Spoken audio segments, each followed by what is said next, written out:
Mm-hmm. This is Ivan Nicholas Bates, coming to you with another episode of Late Night Ramblings. Um, Tonight, I'm dipping again as usual, but tonight I decided to switch it up and I'm dipping some Skull Long Cut Wintergreen. I don't like dipping Skull too terribly much because it's not as strong as Copenhagen, but, I like the flavor better, so I dip it from time to time. As you can see, I got my army cut today. I'm a skinhead now. Nah. Um, but yeah, I cut my hair real short. I'm digging the haircut. But tonight, late night ramblings. I wanted to talk about the current state of my generation. Kids my age. Uh, Basically late '90s kids.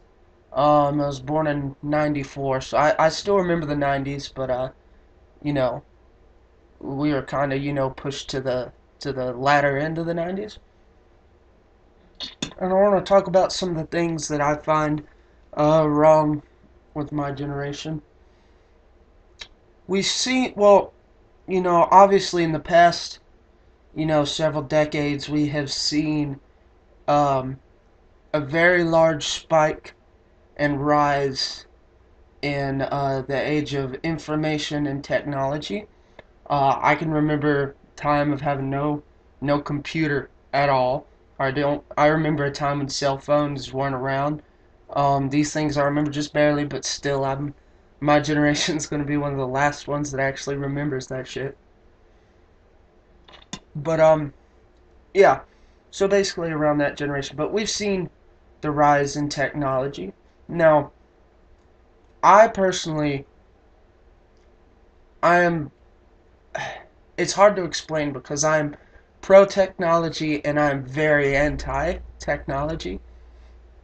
Um, the problem with technology since the dawn of time is human beings basically use technology for all the wrong reasons. Instead of inventing, you know, uh, I don't know, a new source of clean energy, we invent new ways to kill each other. Uh, as soon as caveman learned how to build a hatchet, he started lopping fuckers' heads off with it. You know, human beings have a tendency to abuse technology. So the two major pieces of technology that have made a serious uprising in my time are the cell phone and the computer. Now, you think about the idea of a cell phone, being able to call anybody from anywhere at any time. That's great. Cell phone can be used in so many awesome ways. If you're in a car accident out in the middle of nowhere, you no longer have to. I'm getting cold. I'm fucking covering up. It's cold in my room. You no longer have to walk 50 miles to find somebody to get help. You just fucking call the cops. And then the internet. The internet has so much information on it for us to absorb.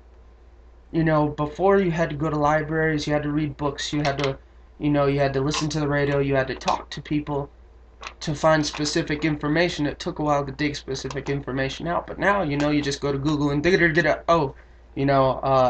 rats, assholes in Vietnam. There we go, I can learn about that. You can learn about anything on the internet is what I'm trying to tell you. So, you have two very amazing pieces of technology that basically connect us globally. We're connected anywhere we go. The problem with my generation is we have built our social world completely around the cyber world, basically. We live 100% of our time, well, I wouldn't say 100, but, probably a good 80% of our time within our cell phones and within our computers. And we're all guilty of it. I'm guilty of it. I don't have a cell phone, but I know I spend a shitload of time on the computer. Which I'll get to why I do that later. But, you know, it used to be that if you wanted to really get to know somebody, you went out with somebody. You hung out with somebody. You know, you did activities together. You would just sit and talk, You'd sit in the same room face to face, boom, have a conversation about something that interests you. Now, people text and people IM each other on Facebook. That's how social interaction happens. Now, people say, well, what's the problem? You're still interacting with that human being. It's still two human beings interacting. Yes, it is, but you're behind the safety of a computer or a cell phone. And now I know all of you know what I'm talking about when we say we would rather say things, you know, more tender things or more aggressive things behind that wall of protection than we would in real life. I've met so many people that would tell me fuck you on the internet and then wouldn't say it to my face. It just happens. And it's natural. A man that's sitting behind, a big wall of concrete is going to feel more comfortable about shooting at something than somebody who's standing out in the open. That's just basic, uh, human reaction right there. The problem is we spend so much time within these devices, we don't know how to act outside of them. Kids nowadays and people in my generation nowadays are so awkward socially when it comes to reality, it's not even funny. And, classic example, you see that couple on Facebook that's always, posting, oh, I love you, sugar, you're my one and only forever. And then if you ever catch them out on a date or something at the movies, they're both just sitting there, all stoned, just, so awkward, not talking, faces in the cell phone the whole time. They might hug one time, before they leave, and that's about it. Because they aren't used to that human interaction. There are no barriers there. It's just two human beings one-on-one. We are desensitizing ourselves to these barriers. We're using them too much.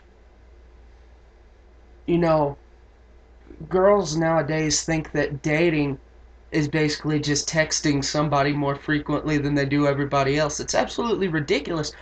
If I had, I use this term just about every video, but if I had a nickel for every girl I've tried and tried and tried to get to go out on a date with me that said she liked me, but just wouldn't, I would be rich. Because they're so afraid of that human interaction. If I had a nickel for every girl that told me she, emailed me or texted me and said she'd fuck me and then didn't do it and wouldn't do it, I'd be rich. People say things through these mediums that they really can't stand up to or hold up to in real life. And it's abuse. It's abuse of technology, We're living inside these cyber shells. Now, another thing, in my opinion, it is dumbing people down.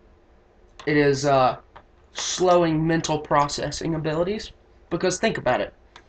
If you're texting somebody and somebody texts you, a question, what'd you eat for dinner tonight, for example, you can sit there, you have your phone, okay, well, I gotta text her back. Well, let's see, what did I have for dinner? I had chicken, I had mashed potatoes, what was the other one? Some corn. Okay, so I had chicken, mashed potatoes, and corn. Okay, chicken, mashed potatoes, and corn. Send. Took you like 25 seconds to 30 seconds to respond to that question, if you're lucky. Probably pushing a minute, but I'm being graceful with those time periods here. But if you're out in real life and somebody looks at you and says, what do you have for dinner? What did you have for dinner? They're staring directly at you, making direct contact. Usually without coming off as a complete and total idiot, ignoramus, and dumbass, you gotta fire off in like 2 or 3 seconds. Oh, I had corn, mashed potatoes, and chicken. Cool, Our minds have to work so much more rapidly and faster when we are engaged in physical contact with people. Conversations move at a much faster pace. You can't just quit a conversation, or most people, you can, but, it doesn't happen. You just can't quit a conversation in the middle of it because you can't find an answer or it feels awkward. You oblige the other person 90% of the time and keep talking whether you want to or not. With a phone, people just quit texting. On the internet, they just log out. And they're done. They walk away from it. So, it is slowing our mental processing capabilities. Which leads to, when we do get to that physical interaction, it takes us so much longer to come up with an answer. How many of you have ever come into the conversation of, in real life, of somebody you would, talk so deeply with on Facebook, and then you see them out in public and you're like, hey, like 5 seconds go by, hey, how are you? Good. You? Yeah, I'm good. And then you just stand there awkwardly because your brain's not used to this quick processing. You've become a dumbass, basically, is all it comes down to. So, how do we fix it? I try to think of solutions within all of the problems I present, although some of them don't have solutions or valid ones at that. I at least try to provide some kind of positive aspect. Guys, get off the fucking cell phones and get off the fucking computer. Now, I told you guys I spend a lot of time on the computer. I'll tell you why I spend a lot of time on the computer. Because I don't have a cell phone. And if you are not connected to the youth of my generation through a cyber platform, you're not going to be connected at all. People don't just go out and hang out anymore. Or at least not nearly as much as they used to. You won't see anybody. Ever. So, unless you want to be a hermit, which nobody wants to be, you almost have to be engaged in this. It's going to take, whole groups of friends at a time to say, okay, fuck it, no more texting. If we want to talk, we're going to either call. Webcamming's awesome. I'm a big fan of the webcam.